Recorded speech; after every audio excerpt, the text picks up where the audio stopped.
ಒಂದು ಅರ್ಧ ಕಪ್ಪಷ್ಟು ಕೊತ್ತಂಬರಿ ಸೊಪ್ಪು ಮತ್ತು ಕರಿಬೇವಿನ ಸೊಪ್ಪು ಎರಡನ್ನೂ ಮಿಕ್ಸ್ ಮಾಡ್ಕೊಂಡಿದ್ದೀನಿ.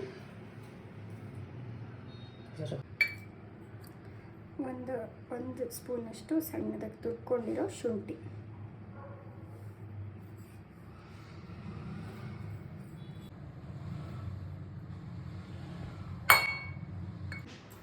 ಇದನ್ನು ಚೆನ್ನಾಗಿ ಬೆರೆಸ್ಕೊಬೇಕು.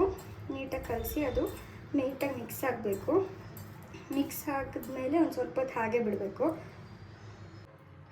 ಒಂದು ಬೌಲಷ್ಟು ಮೈದಾ ತೊಗೊಂಡಿದ್ದೀವಿ.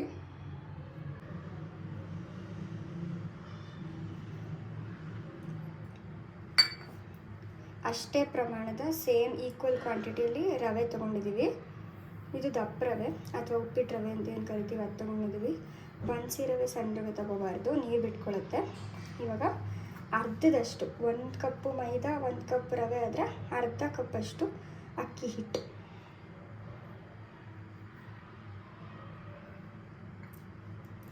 ಆಮೇಲೆ ಅರ್ಧ ಕಪ್ಪು ಕಡಲೆಕಾಯಿ ಬೀಜನ ಪುಡಿ ಮಾಡ್ಕೊಂಡಿದ್ದೀನಿ. ನೀವು ಪುಟಾಣಿಲಾದರೂ ಪುಡಿ ಮಾಡ್ಕೋಬೋದು ಅಥವಾ ಮಿಕ್ಸಿಲಾದರೂ ಪುಡಿ ಮಾಡ್ಕೋಬೋದು.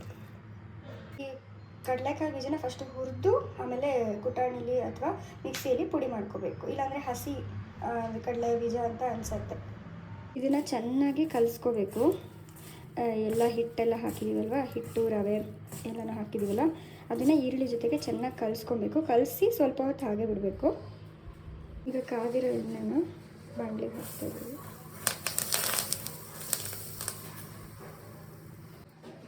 ಒಂದು ಸ್ಪೂನ್ ತುಪ್ಪನ ಹಾಕ್ತಾಯಿದ್ದೀವಿ.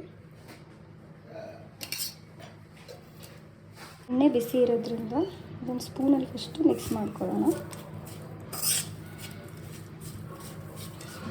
ಈಗ ಸ್ವಲ್ಪ ನೀರು ಹಾಕ್ಕೋಬೇಕು, ಜಾಸ್ತಿ ನೀರು ಹಾಕಬಾರ್ದು, ಇಲ್ಲಾಂದರೆ ತುಂಬ ಮೆದು ಆಗಿಬಿಡತ್ತೆ. ಸ್ವಲ್ಪ ಹಾಕಿ ಕಲಿಸ್ತಾ ನೋಡಿಕೊಂಡು, ತುಂಬ ಗಟ್ಟಿ ಅನಿಸಿದ್ರೆ ಮಾತ್ರ ಇನ್ನೊಂಚೂರು ನೀರು ಹಾಕಬೇಕು. ಇಲ್ಲ ಈರುಳ್ಳಿಲೇ ಆಲ್ರೆಡಿ ನೀರು ಬಿಟ್ಕೊಳ್ಳೋದ್ರಿಂದ ಜಾಸ್ತಿ ನೀರು ಹಾಕ್ಬಾರ್ದು. ಈಗ ರುಚಿಗೆ ತಕ್ಕಷ್ಟು ಉಪ್ಪು ಹಾಕ್ತಾಯಿದ್ದೀವಿ. ಕಾಶ್ಮೀರಿ ಚಿಲ್ಲಿ ಪೌಡರ್ 1 ಅಥವಾ 2 ಸ್ಪೂನು. ಒಂದು ಒಬ್ಬಟ್ಟು ತಟ್ಟೋ ಶೀಟ್ ಮೇಲೆ ಎಣ್ಣೆ ಸವರ್ಕೊಂಡು ಮದ್ದೂರೊಡೆ ಶೇಪಲ್ಲಿ ತಟ್ಕೊತಾ ಇದ್ದೀನಿ. ಈಗ ಇದನ್ನು ಎಣ್ಣೆಲಿ ಕರಿಯೋಣ.